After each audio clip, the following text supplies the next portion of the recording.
Yesterday, what we did was to a little bit make an introduction of how do you know Augustine? That is the authentic Augustine.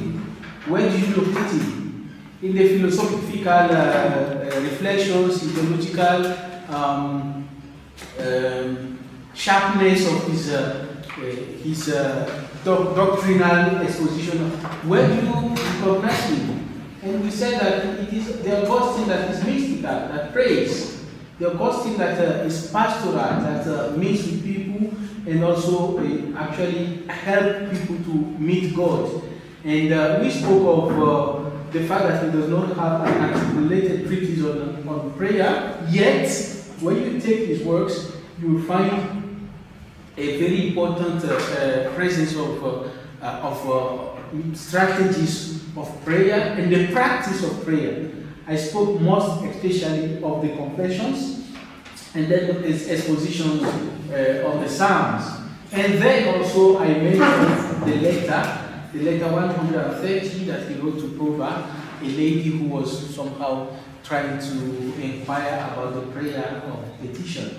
I also mentioned various works, at least 8 works in which Augustine commented the Lord's Prayer. So when we put all those things scattered everywhere together, even though there is not systematized, something very beautiful emerges about Augustine's pedagogy of prayer. And we started now looking at the anthropological foundation of Augustine's pedagogy of prayer. And the first thing we said was the image of God, man made in the image and likeness of God, on the basis of the narration of Genesis chapter 1, verse 26 and 27. And we noticed that the fact that man is the image of God is fundamental to understand why he needs to pray that God. And then we went ahead to also look at a second dimension, which is Augustine considers man as capax Dei, that God made man in such a way that he is able to contain God. So this capacity of God also makes man to be needful of prayer. We look at those dimensions, and we have come to the third point, important point in Augustine's understanding of prayer. And we said man is indigenous Deo. So the human person as indigenous Deo. Augustine's third anthropological principle is this one: man in need of God.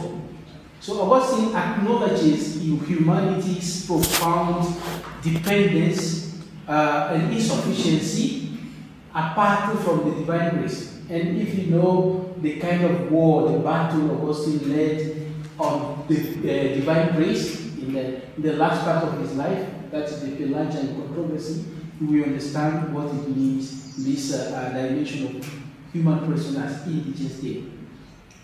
Following his conversion, Augustine rejected Pelagian optimism about human moral capacity, emphasizing instead our radical need of divine assistance. So any dimension of Augustine's theology must be biographical. That is, you have to base it also on his personal experience. So this is a person who struggled a lot in order to come to what we know as a conversion. So let me first of all present these 4 major points that I put here in this diagram.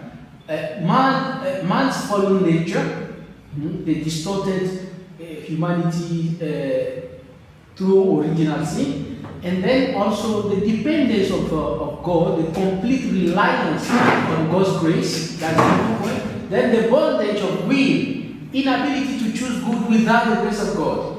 Because what happens is that man left alone can only choose that which is taking him away from God. And then there is also that unquietness that characterizes man, of which Augustine spoke at the beginning of the confession. There was the spiritual thirst the insatiable need for divine sustenance. Let me take one by one these points. The fallen nature. Augustine's view,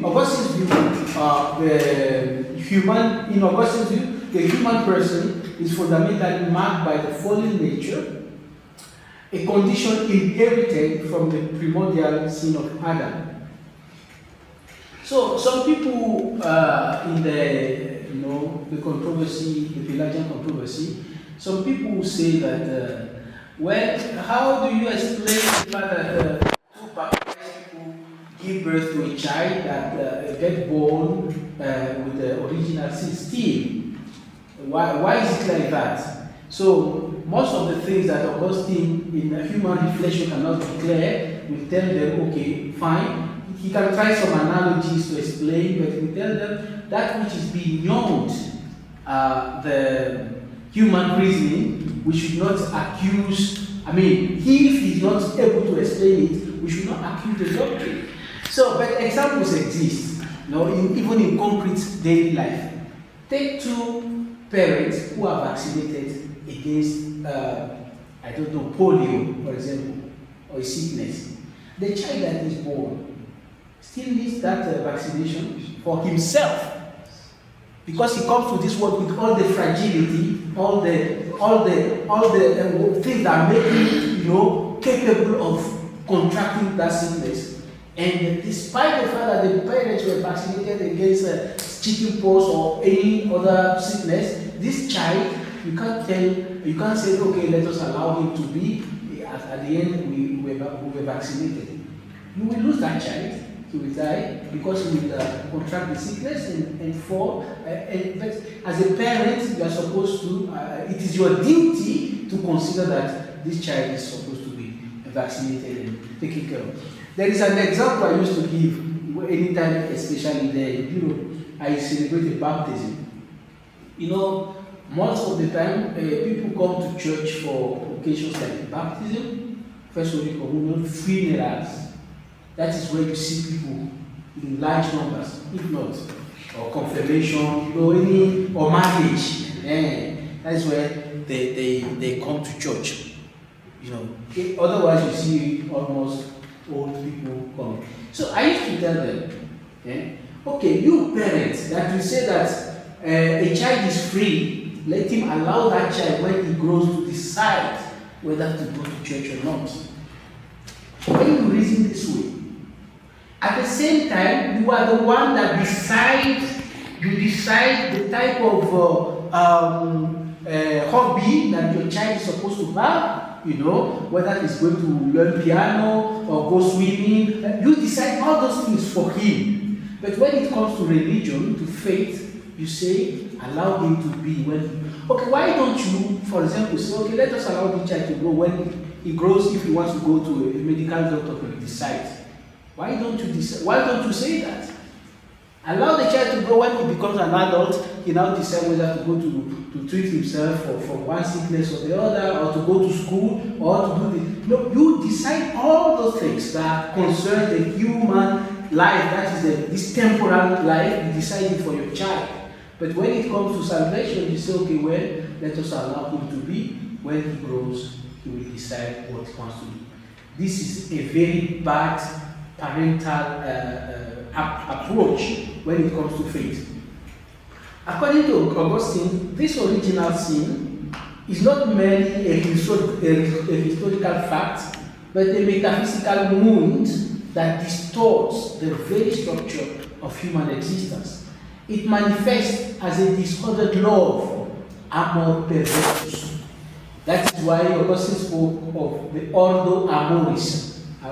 Probably I will come to that concept again.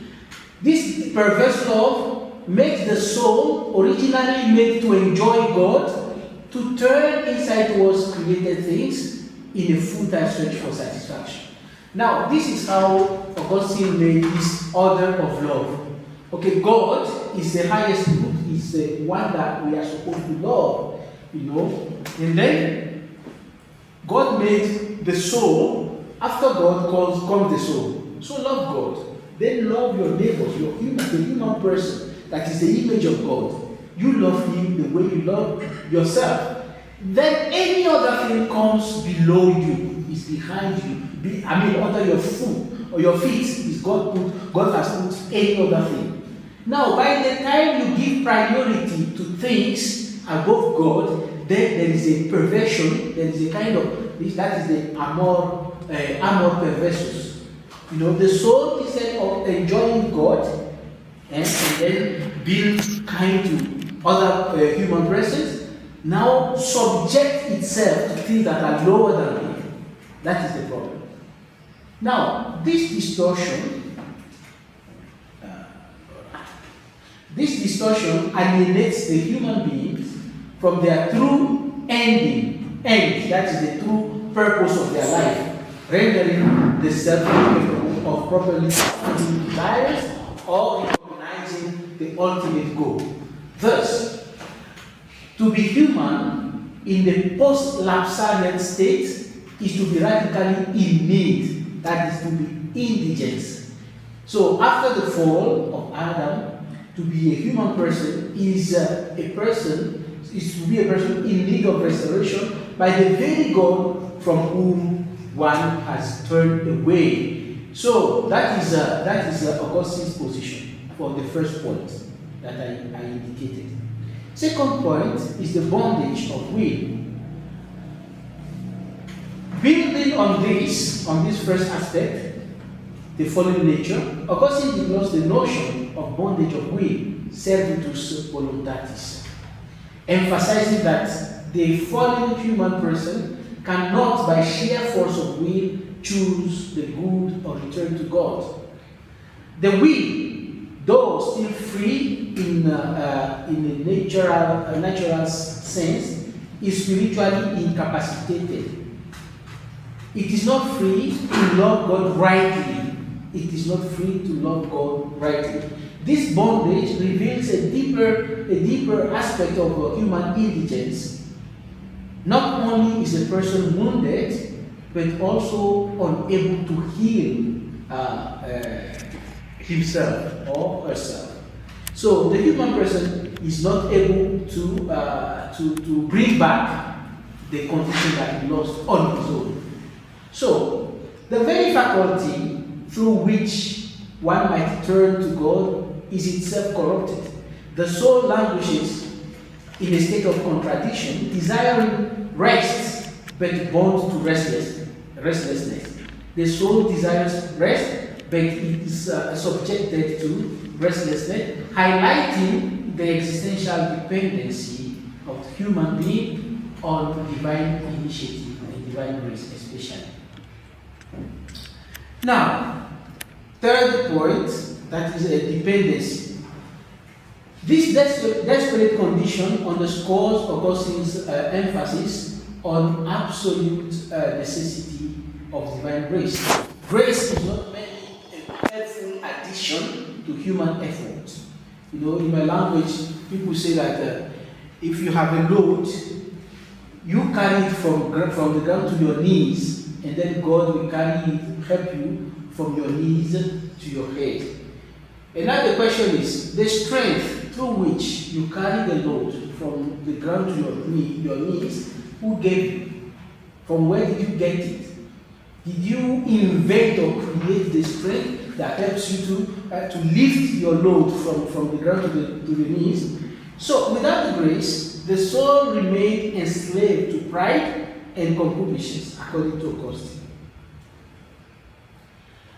It is only through the infusion of grace, given freely, not merited, that is where the problem of Pelagianism is. So because they think of the merits, that okay, because this person made something, he got it. Just like as if the grace is a reward for the goodness of the person. Grace is not a reward for the good. It's just nobody merits grace. That is what Augustine is trying to say. So, only through the infusion of grace, given freely, not merited, that the will is liberated, the heart reoriented, and the journey back to God made possible.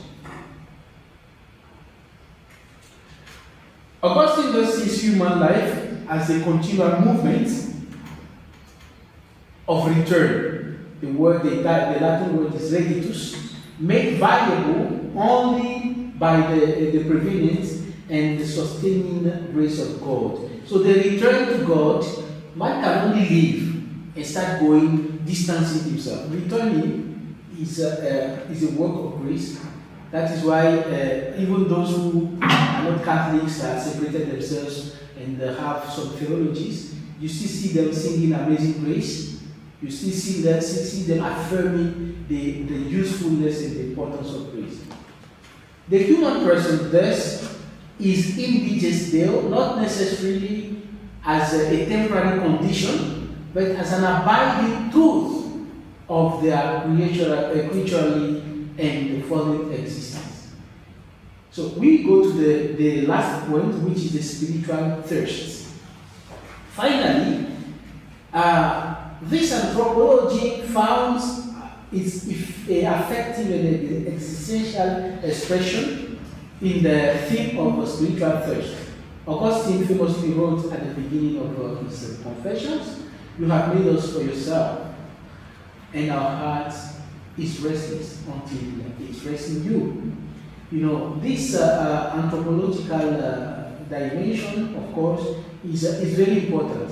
The restlessness we are talking about is not merely a symptom of lack, but a sign of the soul's deep orientation towards God, a longing that cannot be quenched by anything finite, anything that is just like a creature, be it an angel or anything, cannot quench it. Only God. So it is the echo of Eden and the whisper of grace calling the soul beyond itself. The human beings, even when unaware of it, the human person, even if he's not aware of what is happening to him or to her, hungers for divine sustenance and ultimate fulfillment.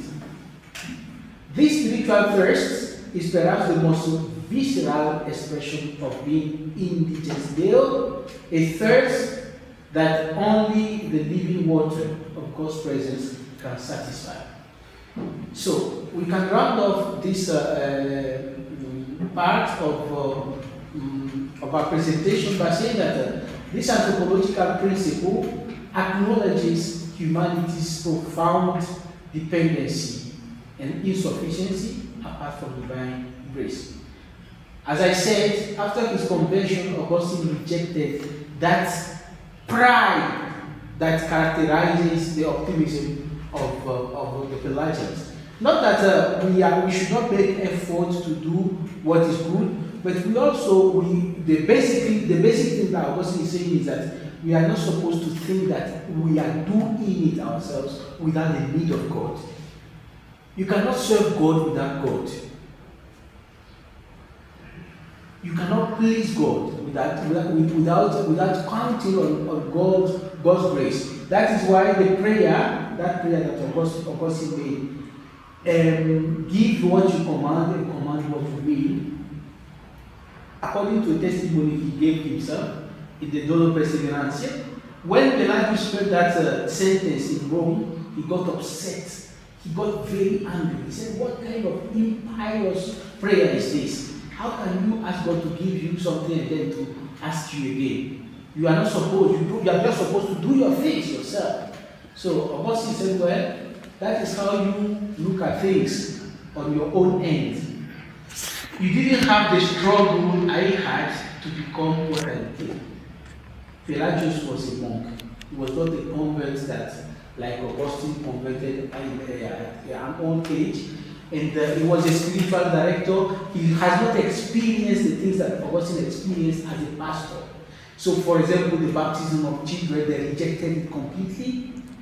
And Augustine will tell them, what do you do with a woman that comes with a child and asking for baptism? Do you reject her? Because they believe that without baptism, there is no salvation. Do you tell her to go away?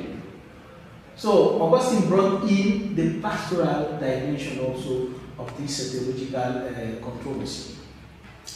So this need manifests itself, in what Augustine calls weight, pondus, the weight of the soul, is gravitational pull towards either self-love or love of God. So prayer becomes the essential practice by which we reorient this weight, allowing grace to draw us toward our proper end, which is God. So, in a nutshell, we can say that acknowledging these different dimensions of our lives, we are called now to enter into prayer as something that makes us open to receive the grace that transforms us. Augustine says, do not come to the spring without holding a container. Hold the container to be filled. So this container to be filled, we make ourselves people who pray, prayerful people. Then the last point of the anthropology of Augustine, of the foundational characteristics of prayer, is Augustine's doctrine of peregrinatio, that is a pilgrimage, life as a pilgrimage towards God. It is very important. In human existence is characterized by a perpetual search for God, reflecting our transient states and longing for ultimate union with the divine. This search defines our earthly journey and gives purpose to our spiritual endeavor. Now, the present life, according to Augustine, is a pilgrimage. He views our present life as a peregrination towards God, emphasizing that all individuals are on a journey to the dwelling place of God, that is, to God's abode. This perspective underscores the temporal nature of earthly existence and eternal destination. So, for the fact that we say we are journeying, we are on the way, it means that there is a destination we want to reach. And the fact that we are on the way, the next point we are touching now is the present life as a pilgrimage. So, Augustine views our present life as a peregrination towards God, emphasizing that. So this perspective underscores the temporal nature of earthly existence and eternal destination.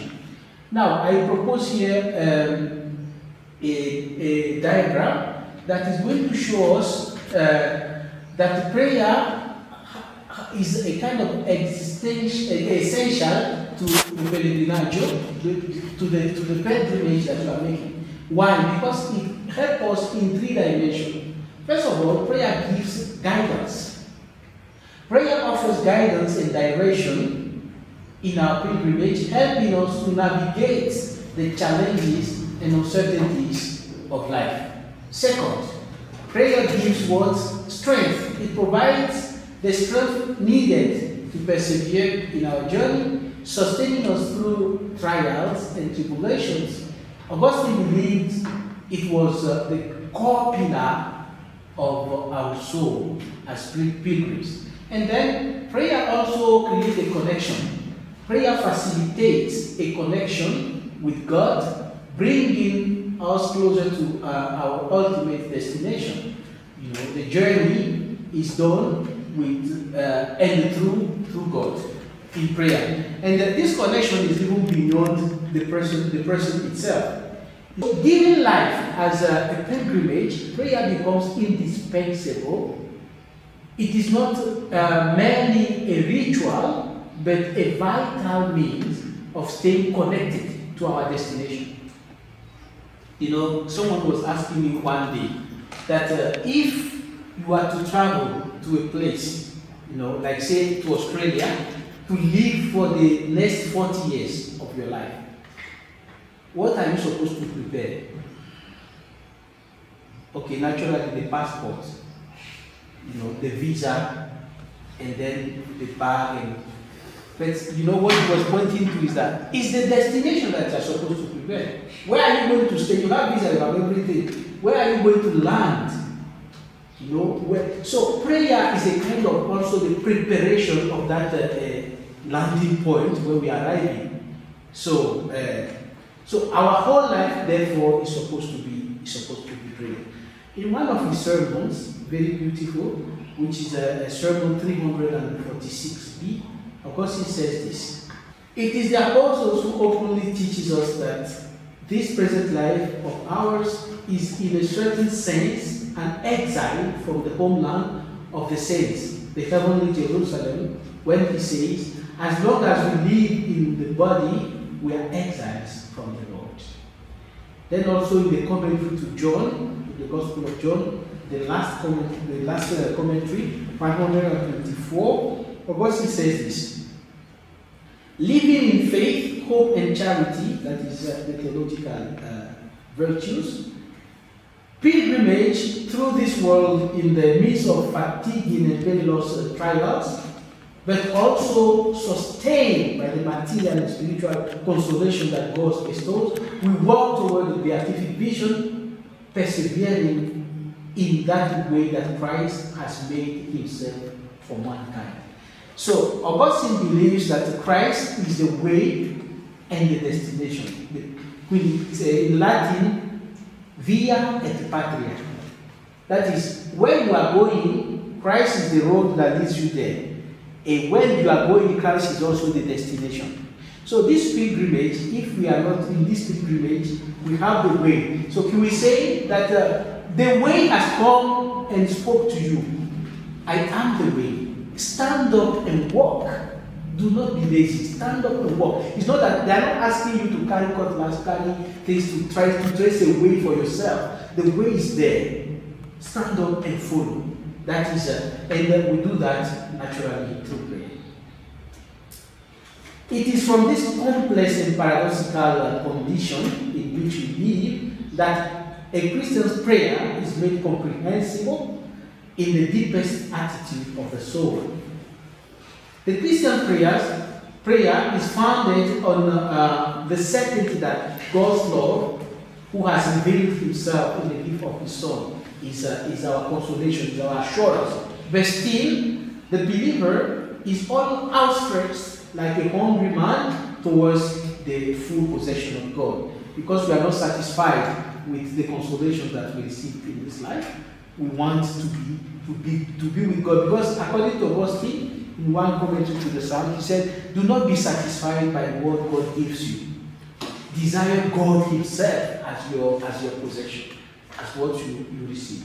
So, with an expression derived from the gospel and so dear to Augustine himself, he defines the praying Christian as a beggar of God. That is the definition that Augustine gives to a Christian that prays. He's a beggar of God because throughout his life he must always hunger and thirst for God, and thus be in the attitude of one who is always seeking, knocking, and asking. So, final slide for now. I hope that they will not cut us before then. "Blessed are those who hunger and thirst for righteousness," says the Gospel of Matthew in the Beatitudes. Why are they blessed? Asked Augustine. They hunger and thirst, and yet they are blessed. When is the misery ever blessed? They are not blessed because they hunger and thirst, but because they will be satisfied. Happiness will be found in satisfaction, not in hunger. But hunger must precede satisfaction, lest nausea prevents us from eating. See how beautiful is this thought. You know, because some people criticize the gospel, saying that, how can you tell us blessed are the poor? How can poverty be a blessing? Listen to what Augustine is saying. It's not that they are not blessed because they are poor. And what do you put in poverty in the first way? According to the gospel, you are hungry and you are thirsty. What do you put in that hunger and thirst? And not just hunger and thirst, but hunger and thirst for righteousness. So he said that before you come to satisfaction, before you come to that very state of being satisfied, you need first of all to accept to be hungry. So I am afraid I finished the part that concerns the that concerns the foundation of prayer according to Augustine, which is basically anchored on the anthropological dimensions that I mentioned. But there's also a point that is important: prayer as a restoration of the divine image. If we say that man is an imago Dei, there is a part that prayers play in restoring that image that was distorted by the free choice of man. So, we started by presenting the human person as the image of God, which is fundamental, that justifies the need for prayer. Now we are talking about prayer as a restoration of that divine image.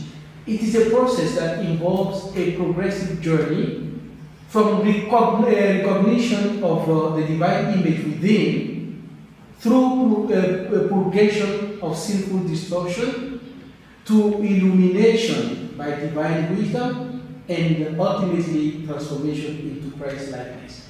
So these are steps that we follow to get to that very restoration of the image. So in Augustine's confession, we see a model, of this type of journey, which demonstrates how prayer enables self-knowledge in light of divine knowledge. So when you know God, you will know yourself better.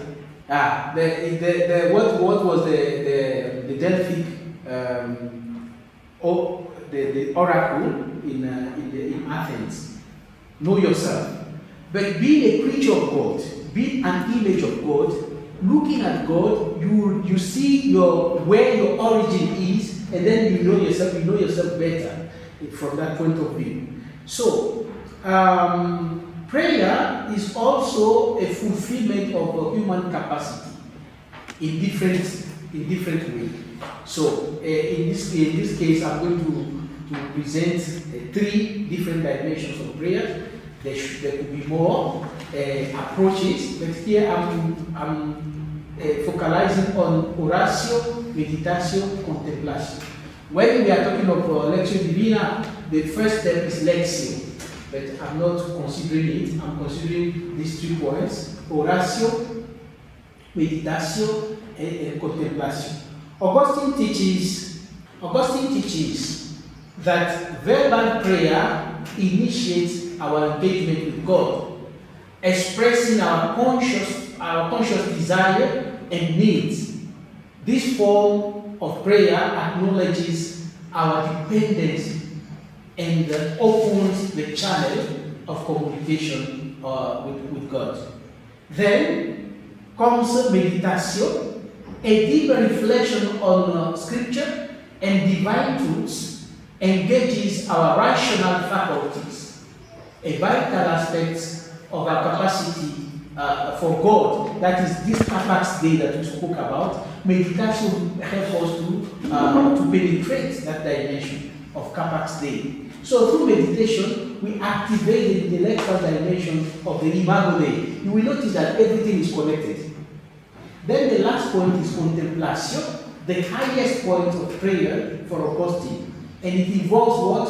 Direct intuition of divine reality. Here, the soul's capacity for God reaches its fullest expression as we experience what Augustine calls the kiss of his mouth.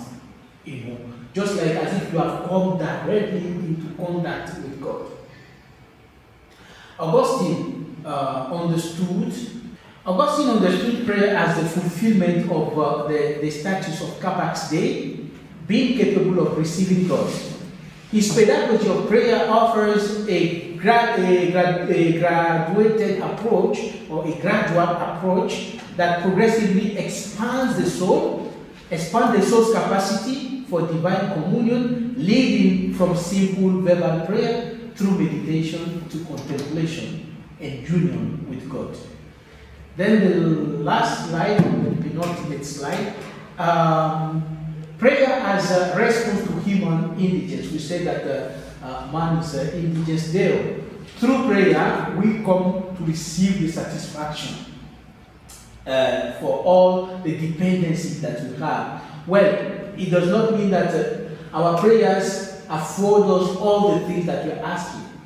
From that point of view, Augustine will say that why does God make our petitions to wait? Why doesn't He give us immediately what we want? He says that it's because God wants to see how deep is what we are asking from Him.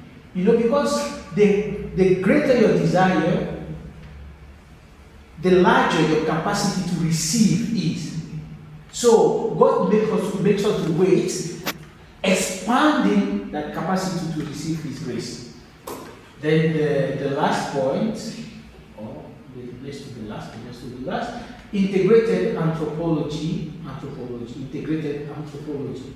of Augustine's prayer. So all these points, Imago Dei, Capax Dei, Indigence Dei, and also Peregrinatio, everything comes together and to form what we can call Augustine's pedagogy of prayer that leads man towards union with God.